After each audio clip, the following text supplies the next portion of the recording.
Hey guys, it's Killian, and welcome back to SmashMuck Champions. Today we're going to be taking a look at Siege Mode.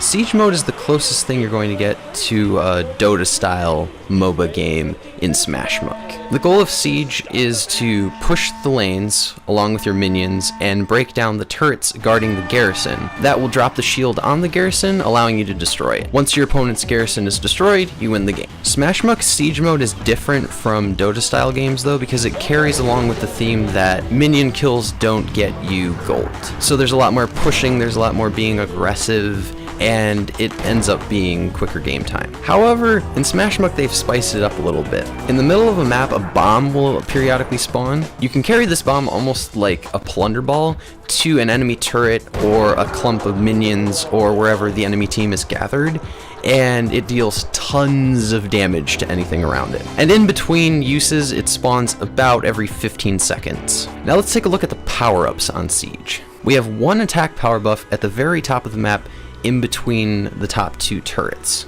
Below those, we have two energy power-ups on either cliff. Dead center in the middle, right where the bomb spawns, we have a health pack. And then interestingly enough, we have shield power-ups at either bottom turret and then the top two inner turrets. These are really good for defenders to hold their turrets. But as an attacker, it's really good to get in there and grab the enemy's shield buff to try and tank the tower down.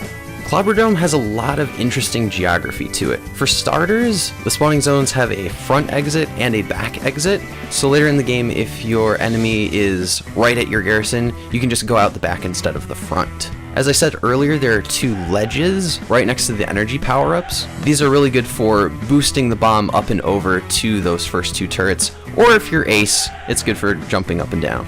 And of course, there are pits galore, so for any Zerts out there, or anyone with a knockback, have fun playing ping pong ball with your enemies. There's also a feature I don't think we've covered yet in the tutorials, and that's the healing nodes. These are little healing stations that you can stand next to that will heal you over time. However, the more of your team that are gathered around it, the less it heals each individual. These can also be destroyed just like turrets, however they will respawn after about a minute. The interesting thing about Siege is characters don't play out exactly the same as, say, Plunderball. Good runners in Plunderball, yes, are good bomb carriers, but characters that might normally not be viable, maybe because they're too slow or they're just really defense heavy, excel in Siege because it's all about taking down towers or defending them. Early game Siege is all about getting that first bomb in. For anyone who's familiar with League, it's almost like getting first blood. It gives you that competitive edge.